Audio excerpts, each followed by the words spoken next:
بسم الله الرحمن الرحيم. يا أيها المزمل قم الليل إلا قليلا نصفه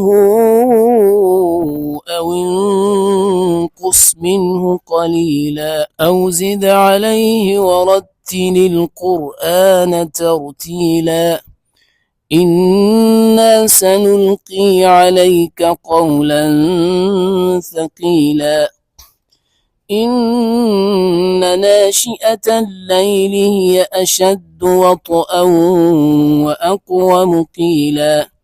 إن لك في النهار سبحا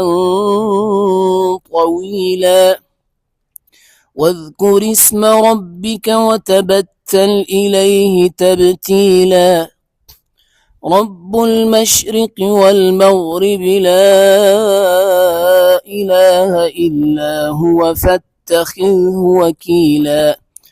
واصبر على ما يقولون واهجرهم هجرا جميلا وذرني والمكذبين أولي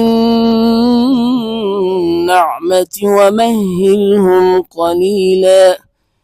إن لدينا أنكالا وجحيما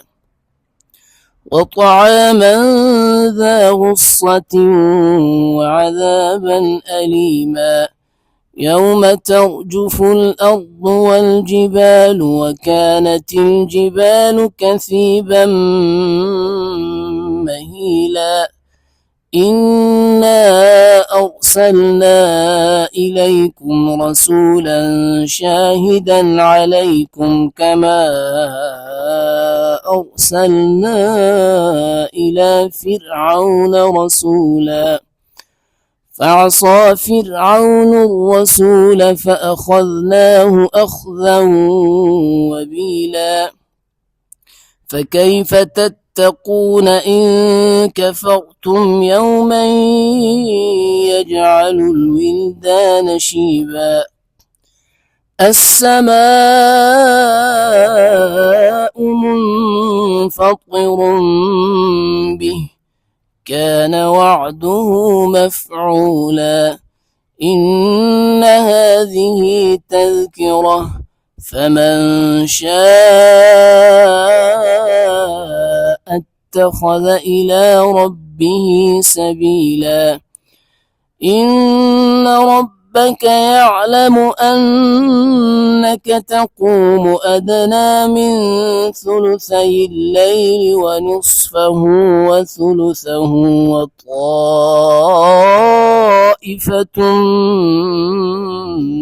من الذين معك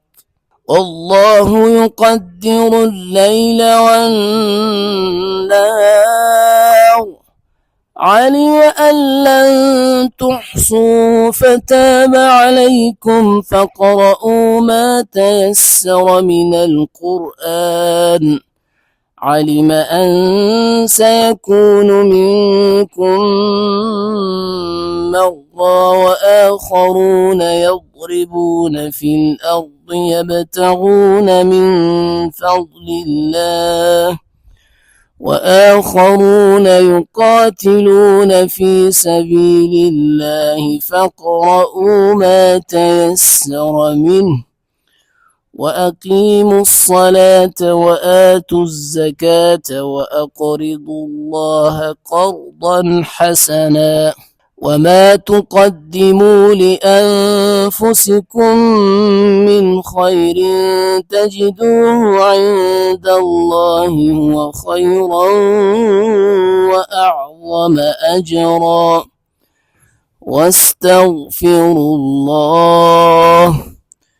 إن الله غفور رحيم صدق الله العظيم.